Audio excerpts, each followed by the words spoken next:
PSC কে কারা গুম করে নিয়ন্ত্রণ করছে। বাংলাদেশে আর কখনোই কোন তদবির সুপারিশের ভিতর দিয়ে বিসিএস পরীক্ষার নিয়োগ আমরা ফিরে আসতে দেব না। উনি সহ আমি সহ এক সময় এই সেন্ট্রাল লাইব্রেরির সামনে এই পিএসসি সংস্কার, এই কোটা সংস্কার আন্দোলনের লিফলেট বিতরণ করেছি। কি রাষ্ট্র সংস্কার করা হচ্ছে? আজকে রাজনৈতিক দলগুলো ওনারা সংস্কারের প্রস্তাব দিচ্ছে। কোন রাজনৈতিক দলের প্রস্তাবনায় এই পিএসসির যে সংস্কার, সরকারি চাকরির যে সংস্কার লাগবে, এইটা কোনো প্রস্তাবনা আছে? না। এখন কত পার্সেন্ট? Demographic dividend 60%। এই তরুণদেরকে কর্মক্ষম করা, তাদের হিউম্যান রিসোর্স ডেভেলপমেন্টে নিয়ে যাওয়া, এর জন্য আপনারা কি কোনো সংস্কার প্রস্তাবনা কোনো বুদ্ধিজীবী, কোনো রাজনীতিবিদ, কোনো দেশপ্রেমিক কারো কাছ থেকে পেয়েছেন? তাদের হিউম্যান রিসোর্স ডেভেলপমেন্টে নিয়ে যাওয়া, চাকরির সমস্যার কথা, তরুণদের কর্মসংস্থানের কথা মাথায় না নিয়ে উপেক্ষা করে কেবলমাত্র ক্ষমতায় যাওয়ার জন্য পাগল হয়ে যাবে তরুণরা, তাদেরকে আগামী নির্বাচনে প্রত্যাখ্যান করবে। আমরা 44তম বিসিএস এর রেজাল্ট দেখলাম। তাদের হিউম্যান রিসোর্স ডেভেলপমেন্টে নিয়ে যাওয়া কেমন রেজাল্ট? এখানে পদ রিপিটেশন করা হয়েছে। কতগুলো পদ রিপিটেশন করা হয়েছে? এখন পর্যন্ত তথ্য পাওয়া 800-র অধিক পদ রিপিটেশন করা হয়েছে। এখন কথা হলো যে পিএসসির যারা মেম্বার আছেন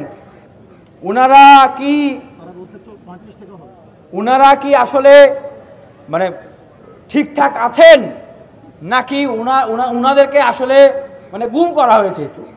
মানে কেন এই কথাটা বললাম, কারণ আছে।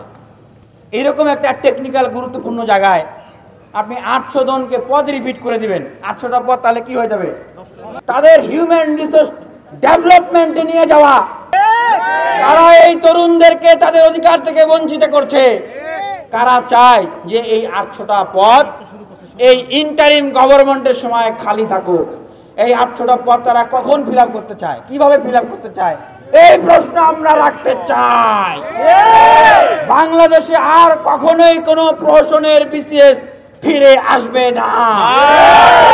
তাদের হিউম্যান রিসোর্স ডেভেলপমেন্টে নিয়ে যাওয়া, সুপারিশের ভিতর দিয়ে বিসিএস পরীক্ষার নিয়োগ আমরা ফিরে আসতে দেব না।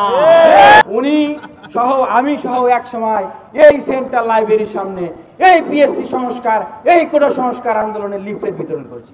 তাদের হিউম্যান রিসোর্স ডেভেলপমেন্টে নিয়ে যাওয়া, উনি সহ আমরা সহ আমি সহ একসাথে বিতরণ করেছি। আপনারা জিজ্ঞেস করেন, ডাকেন, আপনারা ডাকেন।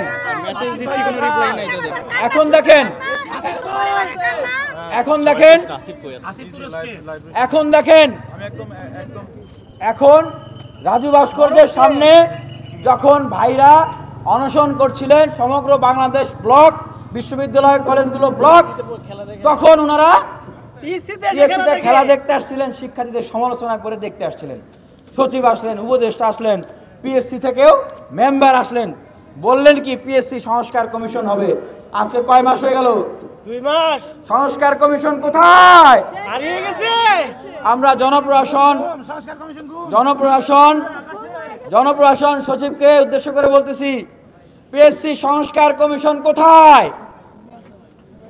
আমরা সংস্কার কমিশনের একজনকে ঠিক করা হয়েছিল, জনাব ফাজুল কবির স্যার। স্যার, আপনার কি ঘুম ভেঙেছে? স্যার আপনার কি ঘুম ভেঙেছে? আমরা ঢাকা বিশ্ববিদ্যালয়ের সেন্ট্রাল লাইব্রেরি থেকে বিসিএস প্রার্থীরা, সরকারি চাকরির প্রার্থীরা, আপনার ঘুম ভাঙানোর জন্য আমরা একটু ডাক দিচ্ছি। আপনার কি ঘুম ভেঙেছে? জনপ্রশাসন সচিব, আপনার কি ঘুম ভেঙেছে?